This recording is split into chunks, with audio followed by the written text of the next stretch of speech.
ao Espírito Santo de Deus também nesta noite. Efésios capítulo 6, versículo 10, bem conhecido dos irmãos. Diz assim: no demais, irmãos meus, fortalecei-vos no Senhor e na força do seu poder. Revesti-vos de toda a armadura de Deus, para que possais estar firmes contra as astutas ciladas do diabo.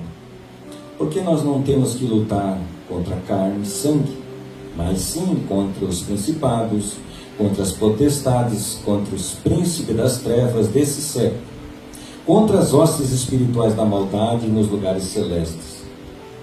Portanto, tomai toda a armadura de Deus, para que possais resistir no dia mau, e havendo feito tudo, ficar firmes. Estais, pois, firmes, tendo cingido os vossos lombos com a verdade, vestida a couraça da justiça, calçado os pés na preparação do evangelho da paz, tomando sobretudo o escudo da fé, com o qual podeis apagar todos os dardos inflamados do maligno. Tomai também o capacete da salvação e a espada do Espírito, que é a palavra de Deus, orando em todo o tempo, com toda a oração e súplica, no Espírito, e vigiando nisso com toda perseverança e súplica por todos os santos. Amém? Os irmãos podem tomar os assentos. Glórias a Deus. Irmãos, essa semana eu tive uma experiência maravilhosa com o Senhor. E com frequência, ou seja, foram várias vezes, eu não contei, mas me vinha uma expressão em latim na minha mente: Milites Christi. Claro que eu sei o que significa soldado de Cristo, mas até então me passou desapercebido. Eu me lembrava, esquecia, me lembrava, esquecia. Por fim, eu deixei para lá. Só que na quinta-feira, quando eu comecei a orar: Senhor, me dá uma palavra para me pregar a tua igreja, o Senhor me deu essa palavra aqui, Efésios 6, 10 a 18. E aí eu comecei a estudar ela, comecei a ler ela. E aí eu me lembrei, o Senhor já estava falando comigo já no começo da semana. Então eu creio, irmãos, que essa mensagem que o Senhor quer para a igreja nesta noite. Nós somos soldados de Cristo. Nós estamos em guerra, plenamente envolvidos nesta batalha. É o bem contra o mal, é a luz contra as trevas, é o reino de Deus contra o reino de Satanás. E não há como fugir. Não há como ficar neutro nesta batalha. Saiba, você está envolvido nela, querendo ou não. E Paulo, sabendo disso, ele fala dessa armadura que cada crente, cada soldado de Cristo precisa ter. Mas antes, irmãos, dele falar, de ele começar a relatar sobre os equipamentos que compõem a armadura do crente, ele fala, irmãos, aqui que me salta os olhos, de uma atitude indispensável ao soldado de Cristo. Eu vou ler com os irmãos, e nessa leitura que eu vou fazer, os irmãos já vão ver. É nítido que nós precisamos, como soldados de Cristo, ter essa atitude indispensável na nossa vida. Acompanhe a leitura, verso 10, ele diz assim, preste atenção: no demais, irmãos meus, fortalecei-vos no Senhor e na força do seu poder. Revesti-vos de toda a armadura, para que possais estar firmes, contra as astutas ciladas do diabo. Porque não temos que lutar contra carne e sangue, mas sim contra principado, contra potestade, contra príncipe das trevas desse século, contra as hostes espirituais na maldade, nos lugares celestiais. Portanto, tomai toda a armadura de Deus, para que possais resistir ao dia mau, e havendo feito tudo, ficar firmes. Estais, pois, firmes. E assim ele segue. Irmãos, é óbvio que a firmeza e a resistência são atitudes indispensáveis para o crente. Antes de Paulo falar das peças que compõem o nosso arsenal, ele fala-nos dessa atitude que cada um de nós tem que ter. Porque não adianta ter esses equipamentos aqui, e são os melhores possíveis, porque são fornecidos pelo nosso general, que é Cristo. São os melhores possíveis. Mas nada disso vai adiantar, irmãos, se nós não haver o desejo de combater, se nós não existir a firmeza, se nós não existir essa resistência. Irmãos, os soldados, eles são treinados para desenvolver essa firmeza. Você já viu treinamentos militares? Aí acontece, você vê eles correndo, fazendo exercício, né? Exigindo do próprio corpo até o limite. Porque precisa, irmãos. Não adianta ser soldado do exército mais poderoso da terra. O que adianta colocar um homem igual a mim, com os equipamentos, por exemplo, da OTAN? Eu não tenho resistência nenhuma para combater como um soldado. Não tenho, não vai servir para nada. Mas não estão entendendo? Porque, irmãos, antes mesmo de pensarmos nessas armaduras que o Senhor nos fornece, nós precisamos desenvolver, irmãos, essa resistência, essa firmeza, para que a gente possa vencer no dia mau. É isso que diz a palavra do Senhor. Irmãos, Paulo exige ainda um pouco mais. Ele diz ali, irmãos, que nós não devemos, que a nossa luta não é contra a carne e nem contra sangue. Ou seja, a exigência, irmãos, ainda é maior. Se para lutar no exército de homens, precisa ter resistência, precisa ter firmeza, tanto mais para o combatimento espiritual, para lutar contra as hostes espirituais da maldade, que são forças poderosas, são forças incontáveis. Nós precisamos adquirir isso na nossa vida. E quando a gente examina os homens de Deus do passado, a gente vê que eles venceram porque eles possuíam essas características. Eles venceram porque eram firmes. Quando a gente olha para Davi, que lutou contra forças mais poderosas do que ele, irmãos, ele lutou contra um urso, ele lutou contra leão, ele lutou contra o gigante Golias, que todo mundo tinha medo. Mas por quê? Porque ele tinha algumas características dentro dele. A sua firmeza, a sua convicção estava apoiada na força do desapego. Ele não estava apegado às coisas desse mundo. Porque se você estiver apegado às coisas desse mundo, você não vai resistir. Porque o diabo sabe onde ele toca. Se você estiver apegado às coisas dessa terra, o diabo lá faz assim, tuque, nas coisas dessa terra. E você, desmonta. Por que isso acontece comigo? Irmãos, eu escuto isso com frequência. É triste. Porque as pessoas estão apegadas. Davi não estava preso ao que podia perder. Ele não estava ligado àquilo que ele poderia perder. Não. Ele estava disposto a batalhar. Ele estava desapegado às coisas dessa terra. Ele apenas lutava as batalhas do Senhor. Porque para ele o que contava era ter Deus na vida dele. E isso ele sabia que tinha. Essa convicção ele tinha dentro dele. Ele sabia, o Senhor é comigo. Ele tinha essa convicção. E ele não tinha medo do que ele poderia perder. Ele tinha essa força do desapego dentro dele. Irmãos, precisamos ter isso dentro de nós. Porque senão a gente não vai chegar a lugar nenhum. Você pode conquistar esse mundo todo, mas o que adianta se perder a sua alma? Não adianta nada. Precisamos ter essa força do desapego. Olha que Paulo recomendou a Timóteo. 2 Timóteo 2:4. Pode colocar ali a recomendação de Paulo a Timóteo. Ele cuidou muito de perto desse homem de Deus. Paulo se chegou do lado dele, se colocou do lado. Eu vou te ensinar como é que tu deve fazer. Olha o que ele diz, 2 Timóteo 2:4.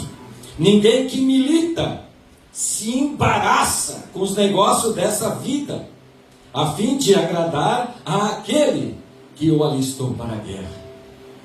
Mas nós temos muita gente embaraçada com as coisas dessa terra. Irmãos, em primeiro lugar, é as coisas de Deus. Se você não colocar as coisas de Deus em primeiro lugar, porque, irmãos, Deus tem que estar em primeiro lugar. Se Deus não estiver em primeiro lugar, com certeza Ele não estará em segundo lugar. Deus não fica de reserva. Ou Deus, Ele é na sua vida, ou Ele não é. Irmãos, nós não nos embaracemos com as coisas dessa terra. Paulo ensina, irmãos, a nos desapegar desse mundo. Acha que não? 1 Coríntios 7:29. Vamos ler até o 31. 1 Coríntios 7:29. Como Paulo nos ensina a desapegar desse mundo, para que o diabo não venha usar isso como uma ferramenta contra nós. Porque se o nosso coração está nas coisas desse mundo, o diabo vai, toca e desmonta o crente. Acabou o crente. Não vem na igreja. Aí faz beicinho. Ai, por que acontece comigo? Será que Deus não está vendo? Porque, moça, nessa semana eu escutei isso. Deus não está vendo o que está acontecendo? Disse, meu filho, você toma um monte de decisão errada na sua vida. Aí a consequência vem, você quer jogar no colo de Deus? Meu filho, plantou, colhe. Não me respondeu mais nada. Se gostar, gosta. Mas não joga na conta de Deus, não. Não nos apeguemos demais com essas coisas, irmãos. 1 Coríntios 7:29. Isto, porém, vos digo, irmãos, que o tempo se abrevia. Veja só. E o que resta é que também os que têm mulheres sejam com que não tivessem. Os que choram, como se não chorassem. Os que folgam, como se não folgassem. Os que compram, como se não comprassem, nada possuíssem. E os que usam deste mundo, como se dele não abusassem, porque a aparência desse mundo passa. Ou seja, viva como se você não possuísse nada. Não sejamos negligentes. Se a oportunidade vem para a sua vida, irmãos, aproveita. Não seja tolo. Aproveite a oportunidade. O que o Senhor está nos ensinando é não colocar essas coisas como prioridades na nossa vida. Nos apegarmos a ela como se fosse a coisa mais preciosa, como se fosse o nosso tesouro. Não, o nosso, meu, o teu tesouro é Jesus. 1 Timóteo 6:7. Nada trouxemos para esse mundo, e é manifesto que nada podemos levar dele, tendo, porém, o sustento, o que nos cobrirmos, estejamos com isso contentes. O básico. Se você já tem o básico, esteja feliz. Mas cada um de nós que está aqui tem muito mais do que o básico. Irmãos, o que essa geração possui de bens acumulados, olhando para trás, poucos imperadores e reis tiveram tanta riqueza como se possui nesse século presente. Mas as pessoas não estão satisfeitas. As pessoas estão agarradas, apegadas, como se fosse levar alguma coisa desse mundo, não sei para onde. Tem uma lenda urbana que diz que Onassis, que era dono na década de 70, 80, de uma frota de petroleiros e tal, ele disse que quando ele morreu, ele disse que não queria que fosse colocado as mãos deles assim. Eu não sei se isso é verdade ou não, mas se conta muito essa lenda urbana. E ele dizem que ele não queria que ficasse com as mãos assim, mas que ele fosse sepultado com as mãos assim, abertas. Aí perguntaram por quê. Ele disse: para que todos saibam que eu não vou levar nada desta terra. Isso dito pelo homem mais rico. Então, irmãos, temos a força do desapego. Se nós somos desapegados, nós vamos resistir. O diabo toca ali, toca lá, mexe aqui, quebra lá, estraga lá, escangalha lá, e vai fazendo aquela bagunça dele. E a gente deixa. Não é fácil. Tempos atrás roubaram o meu carro, né? Eu acordo de manhã, vou lá olhar, mas cadê o meu carro? Deixei ali, não está mais? Será que eu me enganei? Está lá, será? Eu olhei, cadê? Roubaram o meu carro. Sim. Na hora eu comecei a rir agora, como é que eu conto para eles lá que eu saí de lá, passei a roubar daqui? Mesmo que fui na delegacia, eles começaram a rir, mas como que foram roubar isso? Não sei, levar, não está mais lá. Até quem me socorreu foi o bom Alisson. Não sei o que aconteceu, mano. Na véspera de Natal, era um sábado, a polícia me liga, chama o teu carro. Assim, hoje é dia de culto, ele quer ir para a igreja. Mano, mas se a gente estiver apegado, Deus dá, irmão. Você vai perder dinheiro nessa terra, vão lhe trapacear, vão lhe enganar, porque, irmão, gente ruim está cheio por aí. Agora, se o teu coração, irmão, estiver apegado, aquela pessoa maligna vai lhe fazer alguma coisa e você vai ficar aborrecido. Às vezes não vai querer nem vir na igreja, porque teve uma perda. Mas não é assim. O crente sofre as perdas. Precisamos, contra essas forças poderosas desse mundo, a força do desapego. Olhamos como exemplo de vida Jó, que prevaleceu, irmãos, pela sua resiliência. Ele resistiu porque ele era resiliente. Você sabe o que é resiliência? Resiliência é a capacidade de você deformar um material, aí quando você solta, ele volta à posição dele normal. O papel não é, né? Eu amassei tudo, está tudo amassado aqui. Mas isso aqui tem uma certa resiliência, né? Eu deformo ele, mas ele volta à posição normal dele. Isso é resiliência. Absorve o choque, se curva, como a palmeira, se curva, mas passa a crise, passa a tempestade, a pessoa volta ao normal, ela volta ao equilíbrio emocional que ela possuía, à saúde emocional que ela possuía. Algumas pessoas, irmãos, depois de passar pela tempestade, só misericórdia, só sai um bagaço, meu Deus, é uma tragédia. Não tem resiliência nenhuma. Como é que vai resistir? É uma geração que qualquer coisinha, remédio, remédio, remédio. Irmãos, não é jargão de pastor, mas vai orar, vai buscar força no Senhor. Jó, ele não venceu sozinho, ele venceu porque ele confiava em Deus, ele sabia da sua fidelidade a Deus, ele era resiliente. O diabo amassou, apertou, esmagou. Quando o diabo tira a pressão dele, ele puff, volta à posição normal.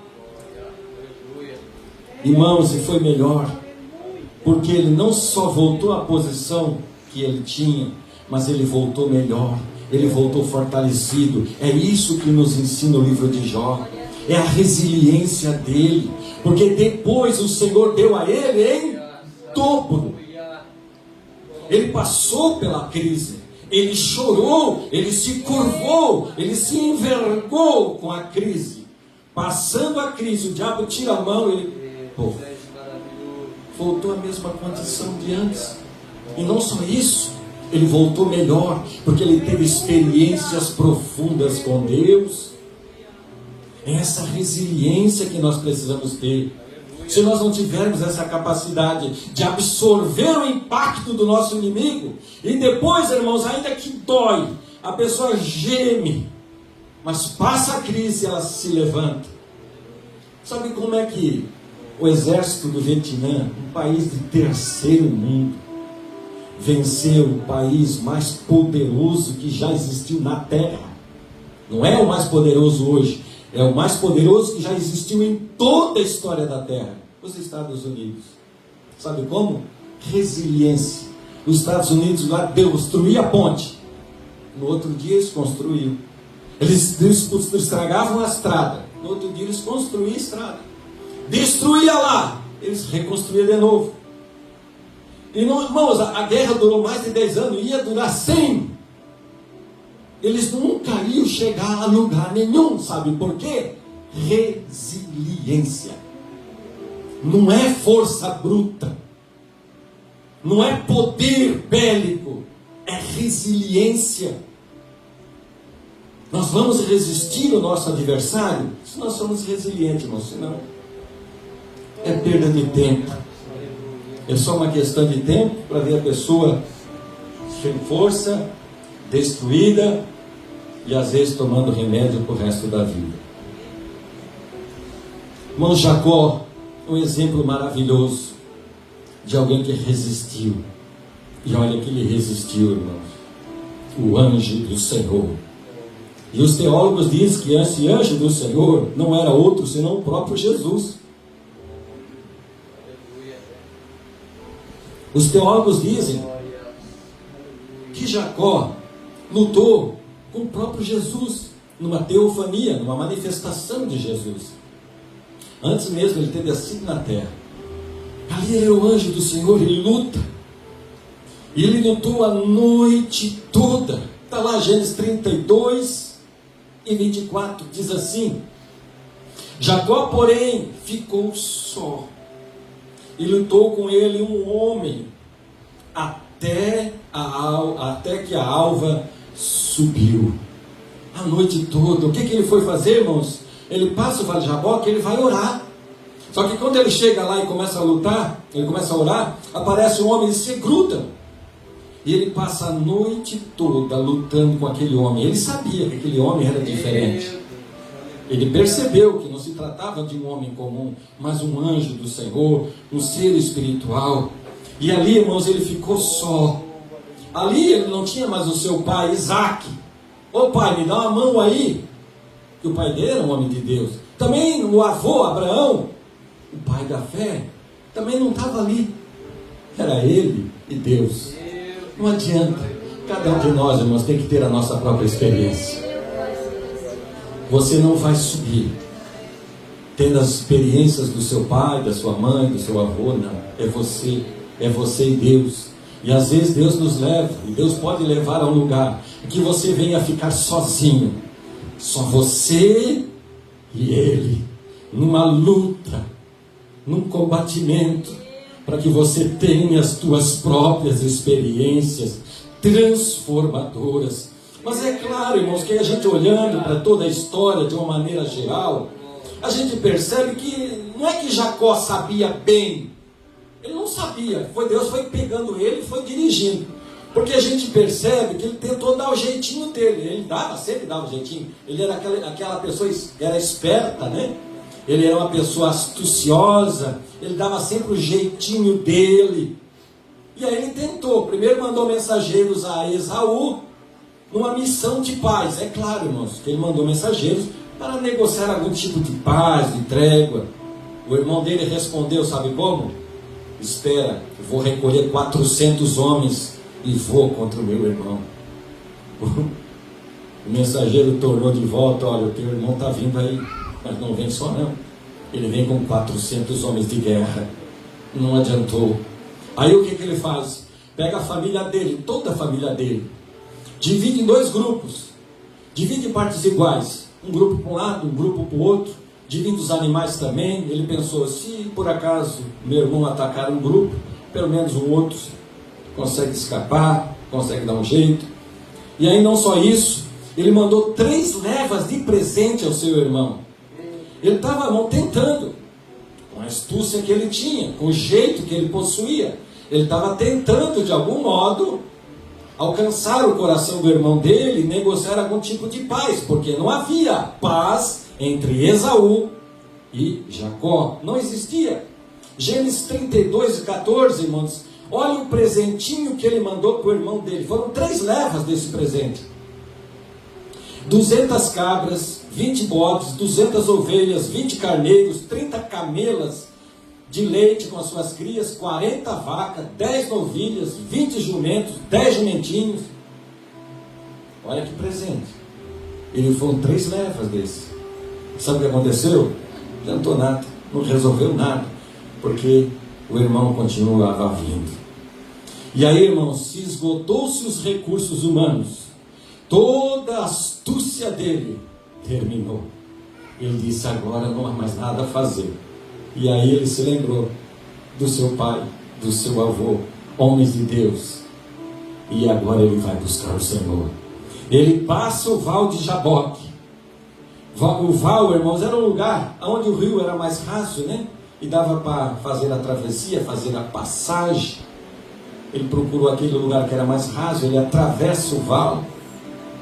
E Jaboque significa esvaziar-se.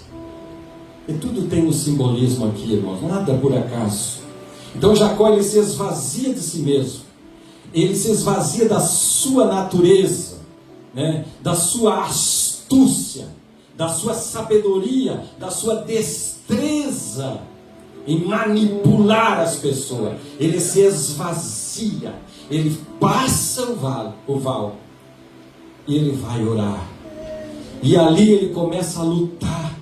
Ali ele começa num combatimento com Deus. Ele começa a lutar a noite inteira. Não é que ele orou só 1 hora. Ele não orou 2 horas. Foi a noite inteirinha. Quando o sol já ia amanhecendo, o anjo toca na juntura. Ele desaba. A dor era terrível. Mas ele não largou o anjo. Ele se agarrou. E o anjo dizia: me larga, porque já subiu a alva. Ele disse: não te largo, não te deixo, enquanto tu não me abençoares. A dor, o cansaço não eram maior do que o seu desejo de vencer. Saiba que na sua luta vai ter dia que a canseira, a dor vai ser enorme na sua vida, mas que isso não seja maior do que a vontade de vencer. Porque se a sua vontade de vencer for maior que a dor que você está sofrendo, você vai se agarrar com o Senhor e você vai alcançar a tua vitória, você vai alcançar a tua bênção. Isso é resistência, a dor, cansaço, de modo que quando ele sai, que ele volta para a sua família, ele vem mancando de uma perna, porque foi algo difícil para ele. Aí o anjo diz: então me diz qual é o teu nome. Ele diz: o meu nome? Jacó. E no verso 28 diz assim, Gênesis 32 e 28, o anjo do Senhor diz assim: não te chamarás mais Jacó, mas Israel, pois como príncipe lutastes com Deus e com os homens e prevalecestes. Ele lutou, irmãos, não como um soldado, não como um general, comandante, não. Porque o soldado, irmãos, ele luta para salvar a própria vida. No máximo ele luta para salvar a vida do companheiro que está do lado dele. Soldado. O comandante luta para vencer aquela batalha. Mas um príncipe, irmãos, ele sempre vai lutar por uma nação. Foi isso que ele fez. Ele estava lutando pela sua tribo. Ele estava lutando pelas suas promessas. Que as promessas de Deus se cumprissem na sua vida. Eu não sei se ele entendia a dimensão daquilo que estava em jogo, daquilo pelo qual ele estava lutando, eu não sei. Mas de uma coisa eu sei, ele lutava pela sua casa, pela sua família, para as promessas de Deus viessem a se cumprir na sua vida. E o mundo foi mudado nessa batalha, porque através de Jacó nasceu o nosso Redentor, o Senhor Jesus Cristo. Ele lutou como príncipe. Então lute, lute. Se for a noite toda, não importa. Lute, não descanse, não dê sossego seco até que você vença, porque é assim que se vence, é resistindo, não é sendo mais forte, não é sendo mais poderoso. Porque Saul era homem de guerra, era homem de batalha. O que era Jacó? Jacó era homem caseiro, vivia só em casa, cuidando de rebanho. Mas quem prevaleceu? Prevaleceu aquele que resiste, ainda que com dor. Então lute até ver a face de Deus. Verso de número 30, ainda de Gênesis 32. E chamou Jacó o nome daquele lugar Peniel, porque dizia: tenho visto a face de Deus, e a minha alma foi salva. Então lute, irmãos, até ver a face de Deus, até que você sinta a resposta no seu coração. Saiba que você pode mudar o coração de Deus. Muda, pode mudar. A Bíblia está cheia de lugares que mostram que Deus mudou. Ele planejou um intento, como foi o povo de Nínive, que já estava dada a sentença. O profeta só foi dar a sentença, mas o povo se arrependeu, o coração de Deus mudou. Nós podemos mudar o coração de Deus. Aleluia. Eu não sei se você já teve essa experiência, mas eu já tive. Assim que eu casei, estou falando, sei lá, 33 anos atrás, 32, eu estava desempregado naquela época, lembra? Década de 92, não tinha serviço em lugar nenhum. Oh, que prova! Claro que era Deus no controle, né? Claro que era Deus. Hoje eu olho para trás e eu agradeço o Senhor por aquilo que Ele fez. Mas na época não, novo convertido, novinho crente, não tinha nenhum ano de fé, novinho crente. Mas só que eu já sabia a resposta, eu já sabia o caminho das pedras. Fui para o monte. Irmãos, eu orava até de madrugada, 3, 4 horas da manhã, e era todo dia. Até que um dia eu disse: Deus, basta. Porque eu tinha ido ver um serviço. Cheguei lá, a pessoa responsável disse: não, eu já preenchi a vaga. Não, já está preenchida, eu não vou dar para você não, porque a vaga já está preenchida, eu já escolhi. Eu fui para casa e disse: não, mas de jeito nenhum. Fui para o monte, eu disse: Deus, eu quero, Senhor, eu quero. Mas irmão, eu acho que eu me incomodei tanto. Eu escutei a voz de Deus: filho, se eu te der, tu não vai suportar a prova. Mas eu ouvi direitinho a voz de Deus. Eu parei e eu ainda pensei comigo: bom, mas o que pode ser pior do que estar desempregado tanto tempo? Eu disse: Senhor, eu quero, eu assumo as consequências. Nunca mais eu faço isso. Bastou uma vez só. Irmãos, entrou uma paz no meu coração. Eu pensei: pronto, é meu. Vi a face de Deus. O emprego é meu. Agora, o que é que vai acontecer? Eu não sei. Mas pior do que está, não fica. Pensei comigo: pior do que está, não fica. Cheguei, voltei lá de novo. Aí a pessoa lá olhou para mim: tá bom, estou aqui de novo? Então tá. Eu já tinha decidido, eu ia dar para o fulano, eu vou dar para ti essa vaga. Tudo bem, então é tua. Pode ir lá levar os documentos, vai, faz, tá. Aí fiquei contente. Se completou. Só que no dia que eu fui trabalhar, eu pego a fila para bater o cartão. Não era nem para mim ter entrado. E quando eu cheguei na frente da chapeira do cartão, eu vi algo que ainda precisava ser resolvido. Lembra? Eu era novo convertido. E eu olhei e eu disse: ai! Irmãos, eu pensei em dar ré. Eu saí de ré mesmo, ali mesmo. Eu pensei: vou voltar daqui de ré mesmo. Eu olhei para trás, para a multidão, que não dava para voltar, isso agora eu vou ter que ir para frente. Mas eu voltei, irmãos. Eu trabalhei só com um pensamento: não vejo a hora de sair daqui. Sabe quantos dias eu trabalhei? De teimoso ainda. É claro que depois trouxe consequência, né? Quando a gente, ao invés de confiar em Deus, lembra-se, eu era novo convertido e o Senhor estava me ensinando a fazer isso. Isso foi uma escola, foi um aprendizado. Isso não deve ser feito, porque o crente, ele confia em Deus.